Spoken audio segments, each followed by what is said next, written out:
ഇപ്പോൾ നമുക്ക് ബ്രിഗേഡിയർ വേണു നായർ നമ്മോടൊപ്പം ചേരുന്നുണ്ട്. ശ്രീ വേണു നായർ, നമുക്കറിയാം പഹൽഗാം ആക്രമണം ഉണ്ടായത് കൃത്യം 15-ാം നാൾ തന്നെ അല്ലെങ്കിൽ 16-ാം നാൾ പുലരുമ്പോൾ ഇത്തരത്തിലൊരു ആക്രമണം, പ്രത്യാക്രമണം ഇന്ത്യ നടത്തിയിരിക്കുന്നു. കനത്ത തിരിച്ചടി തന്നെ പാകിസ്ഥാന് നൽകിയിരിക്കുന്നു എന്നുള്ളതാണ്. അതും 9 ഭീകരാക്രമണ കേന്ദ്രങ്ങൾ. ഒരു പക്ഷേ പാകിസ്ഥാൻ സേന ഈ തലവന്മാരെയൊക്കെ സംരക്ഷിച്ചു നിർത്തുന്ന ഒരു സാഹചര്യം കൂടി കഴിഞ്ഞ ദിവസങ്ങളിലൊക്കെ നമ്മൾ മാധ്യമങ്ങൾ നൽകിയിട്ടുള്ളതാണ്. അത്തരം സാഹചര്യങ്ങളൊക്കെ നിൽക്കുമ്പോഴാണ് ഈ 9 കേന്ദ്രങ്ങൾ ആക്രമിക്കുന്നത്. കൃത്യമായിട്ടുള്ള മറുപടി നൽകിയിരിക്കുന്നു ഈ 15-ാം നാൾ എന്നുള്ളതാണ്. എക്സാക്ട്ലി മാഡം, എല്ലാവർക്കും സുപ്രഭാതം.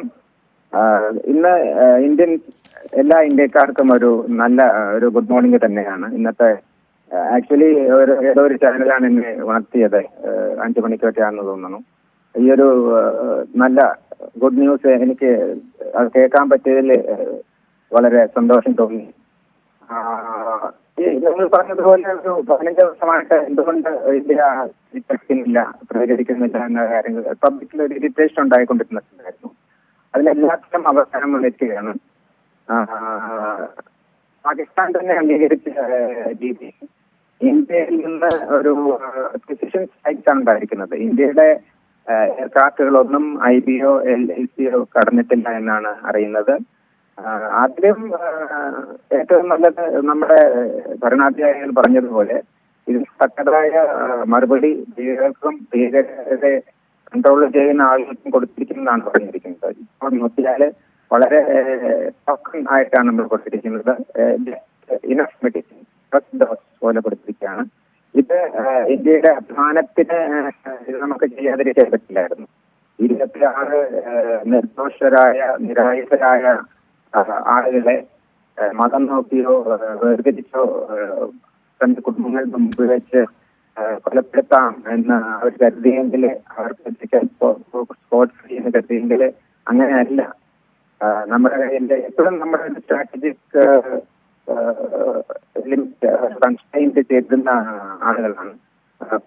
നമ്മുടെ ക്രോസ് ബോർഡേഴ്സിലൊക്കെ ആദ്യം ചെയ്ത സർജിക്കൽ സ്ട്രൈക്ക് അവരുടെ ലോജിംഗ് പാഡിലായിരുന്നു. പിന്നെ 1929 IB ക്രോസ് ചെയ്തിട്ട് അവരുടെ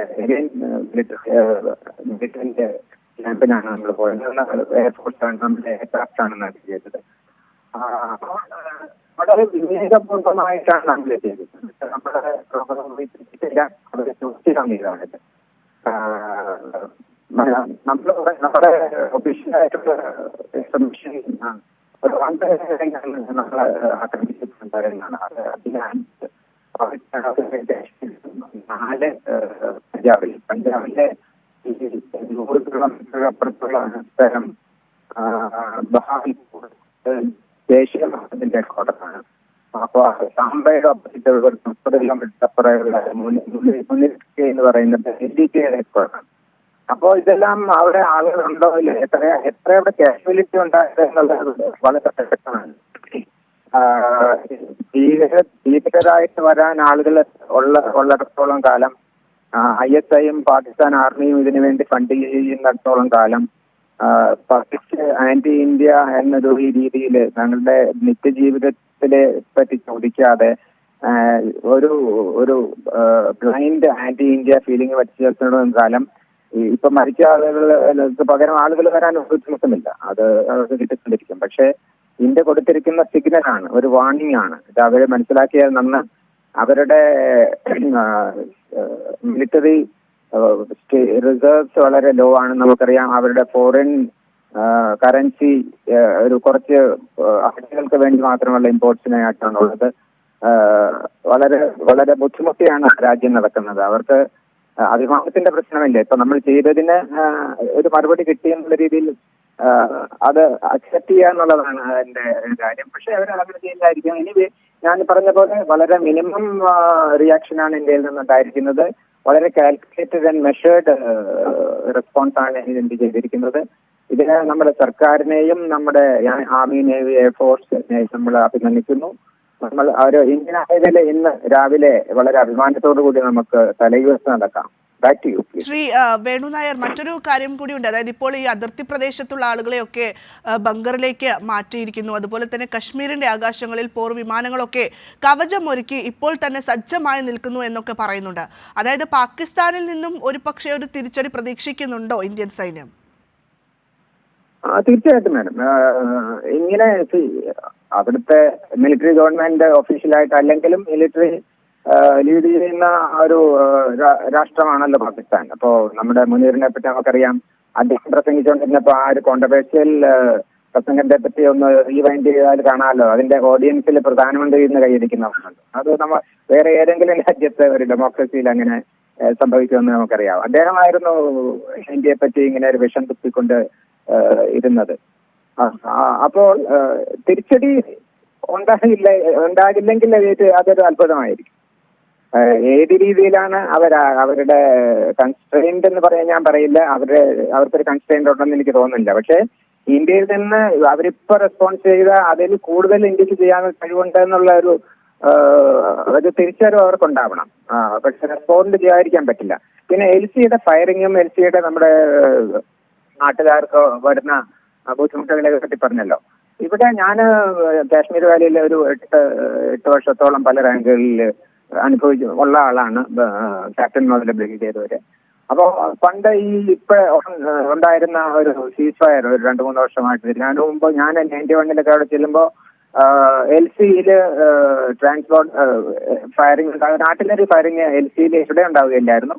സിയാച്ചിനിൽ ആർട്ടിലറി ഫയറിംഗ് നടന്നുകൊണ്ടിരുന്നതാണ്. ഇവിടെ MMG വരെ LNG MMG സ്നൈപ്പറിന്റെ അതിന്റെ കോർഡിനേറ്റഡ് നമ്പരൊക്കെ ഹെഡ്ക്വാർട്ടർ നോർത്തേൺ കമാൻഡ് വന്നപ്പോൾ ഞാൻ ഓപ്പറേഷൻ ബ്രാഞ്ചിലുണ്ട്. അപ്പൊ അത് പുതിയ കാര്യങ്ങളില്ല. അപ്പോ നമ്മുടെ ഒപ്പരാക്രമ ഏതാണ്ട് ആ സൈഡിൽ സമയത്താണെന്ന് തോന്നുന്നു LC ആർട്ടിലറി ഫയർ വരെ ഉണ്ടായിട്ടുണ്ട്. നമ്മൾ അവരുടെ ടാർഗറ്റിനെ എൻഗേജ് ചെയ്തിട്ടുണ്ട്.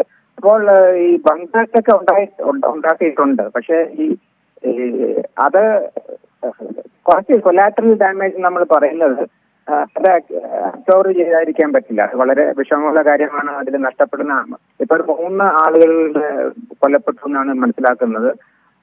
അപ്പോ എന്താണ് ചെയ്യേണ്ടതെന്ന് നമ്മുടെ LCയിലുള്ള നാട്ടുകാർക്കറിയാം. അവരും ആർമിയുടെ പോലെ തന്നെ ടാക്ടിക്സ് അവരുടെ ജീവൻ രക്ഷിക്കാൻ വേണ്ടിയിട്ട് ചെയ്യും. ഇത് ഇത് കുറച്ച് സമയത്തേക്ക് അതിലുണ്ടാവുക ഉള്ളതായിരിക്കും. റെസ്പോൺസ് ഏതായാലും പ്രതീക്ഷിക്കണമെന്നാണ് എന്റെ ഒരു സൈനികൻ എന്ന രീതിയിലുള്ള ഒരു അഭിപ്രായം. Back to you. ശരി, ശ്രീ വേണു നായർ, അദ്ദേഹം ബ്രിഗേഡിയറാണ്.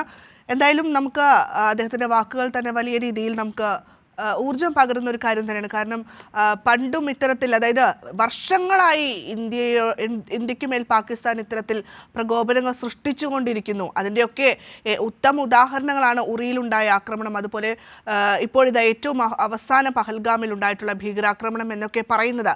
പാകിസ്ഥാൻ ഔദ്യോഗികമായി ഒരു പക്ഷേ ഇതിൽ നിന്നൊക്കെ വിട്ടുനിൽക്കുന്നു എന്നൊക്കെ പറയുന്നുണ്ട് എങ്കിൽ പോലും ഇതിൻ്റെയൊക്കെ ഉത്തമ ഉദാഹരണമാണ് ഈ ഫാഹിദിന് പാകിസ്ഥാൻ സേന നൽകുന്ന ആദരവ് എന്നുള്ളത്.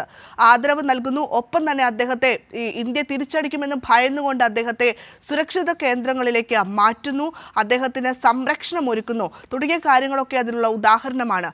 എന്നിട്ടിപ്പോൾ പാകിസ്ഥാൻ പറയുകയാണ് എല്ലാ ലോകരാഷ്ട്രങ്ങളും പാകിസ്ഥാൻ സേനയ്ക്കൊപ്പമാണ് എന്ന് അത്തരത്തിലുള്ള വ്യാജ വാർത്തകളും പടച്ചുവിടാൻ പാകിസ്ഥാൻ മറക്കുന്നില്ല എന്നുള്ളതാണ്.